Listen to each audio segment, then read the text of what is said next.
So initially, I intended to upload a video today about Kyle Rayner, and then I was like, wait a minute.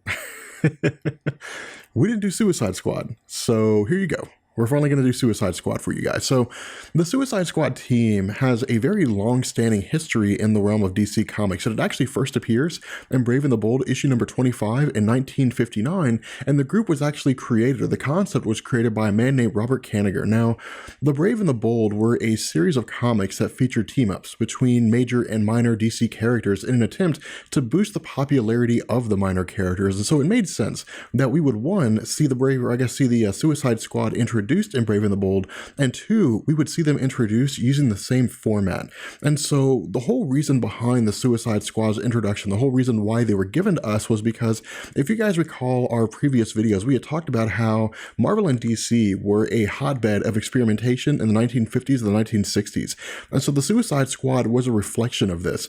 Rather than focusing on superheroes that weren't wildly popular during this time, DC instead decided to establish a team that would undertake suicidal missions where they would function in the same capacity as superheroes, albeit without any real powers. Now again, this original team, as it was led by Rick Flag, only appeared for about 6 issues, and it wouldn't be until Crisis on Infinite Earths and the reboot of DC's continuity following this crisis that the team would return in 1987 with a secret origin story that would actually cover the basis of the original team, as well as how it was this new team came into existence. What we find with this secret origin is that Rick Flag Sr. had previously served as the United States, or I guess in the United States Army, under the mantle of the Suicide Squadron. Now, we're not explicitly told why this military group was called the Suicide Squadron, but I would surmise that it's due to the fact that the team basically involved itself in a series of risky missions. For the most part, they were usually deemed to be suicidal. And so what we learn is that due to the Joseph McCarthy era politics of accusing everyone of being a communist,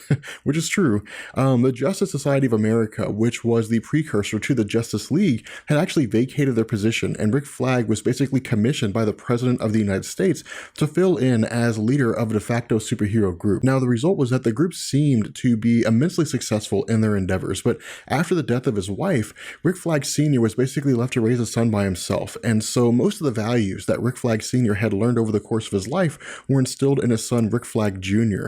But as it's explained to us, Rick Flag Sr. seemed basically to be beyond the point of recovery. And so during a mission with a Nazi war machine, Rick Flag Sr. basically sacrificed his life. And so what he did was he basically left his son, Rick Flag Jr., to carry on the mantle of everything that his father had taught him. Now, with the reintroduction of the Suicide Squad in 1987 as part of the continuity of the Crisis on Infinite Earths, what we find here is that the writing duties are basically handed over to John Ostrander, who would actually stay on as writer for the series until about 1992. Now, we'll actually see him return, but what Ostrander did is he placed the Suicide Squad under the control of a woman named Amanda Waller, who was sort of this on-again, off-again hero and villain in the DC universe. It's really kind of contextual. It's based on what stories DC's writing, and it's even based on the writer himself or herself. But between 1987 and 1992, the Suicide Squad was known for quite a few achievements. It actually brought the team from the realm of obscurity to the main stage in DC Comics.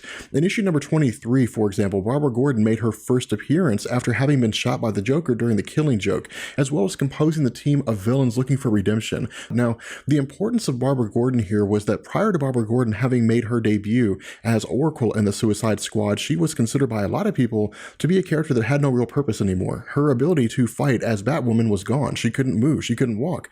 And so the result here was, what role is she going to play? With DC introducing her as Oracle, they effectively made her a main stage character. They basically came along and stated in the comic book publications that even though a person is handicapped, they can still perform just as adequately as a person who's not. In addition to this, the Suicide Squad established that at any point in time, any member of the team could be killed off and replaced by another member of the team or another person who was looking to become part of the team. And so where the team originally consisted of Blockbuster, Bronze Tiger, Captain Boomerang, Deadshot, and Enchantress, by the time the series came to an end in 1992, Rick Flag Jr. had been killed off. The leader of the team was gone, and the new roster consisted of Poison Ivy, Bronze Tiger, Nightshade, Captain Boomerang, Deadshot, and Count Vertigo. Now, with the cancellation of Volume 1 in 1992, the series returned for about 12 issues in 2001 under Keith Giffen, but the series just didn't really see enough interest and sales for DC to pick the series up as an ongoing series.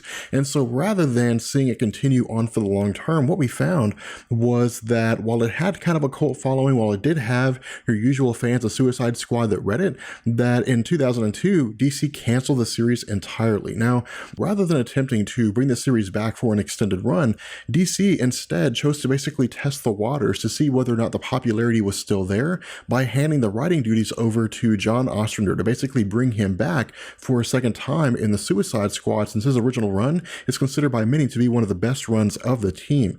And so what he did is he produced an 8-issue miniseries that appeared in 2007. Now again, where previous writers had tried to establish an ongoing continuity, John Ostrander instead chose to focus on highlighting and elevating minor characters so that when the miniseries ended, that these characters would be able to move on to larger roles that had previously been assigned to them or else they never would have seen. But the plan itself, that is to say the goal of John Ostrander, actually proved to be a success, and that several of the characters such as Captain Boomerang, Count Vertigo, and others actually found themselves thrust into other stories or made consistent villains for some of the larger tier superheroes in DC Comics like The Flash and so on.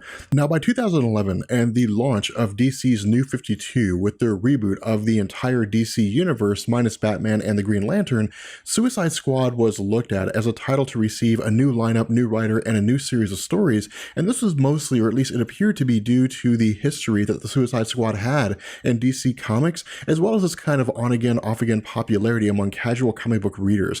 And so the result was that DC began looking at characters that would be most likely to draw readers in, and so continuing with the theme of Amanda Waller as director of the group, DC basically organized the following lineup as part of Suicide Squad Volume 4. These members included Black Spider, Captain Boomerang, Deadshot, El Diablo, James Gordon Jr., King Shark, Harley Quinn, the Unknown Soldier, and Yo-Yo. Now, while the most popular characters and teams as part of the New 52 lineup in DC saw a huge jump in sales with with the issue number ones of their respective titles, the Suicide Squad didn't. Instead, issue number 1 only saw about 44,000 issues that were sold in the month compared to Batman and Green Lantern that sold anywhere between 180,000 to 144,000 number ones respectively. And so the result was that while the sales of Suicide Squad basically continued to slump, they continued to drop off, that DC kept the theme of the Suicide Squad being this sort of underdog by removing some of the previous members and establishing the new Suicide Squad and its current run, which is composed of Black Manta, Captain Boomerang, Deadshot, Joker's daughter, alongside Harley Quinn, and the Reverse Flash. With that being said, we're going to go ahead and bring this video to an end. I hope you guys enjoyed it. I think it was interesting doing the whole Suicide Squad thing. It's about time. I know a lot of you DC fans are like, it's about time you did Suicide Squad, Rob. So I'm going to go ahead and bounce off here, and I will catch you guys later. Peace.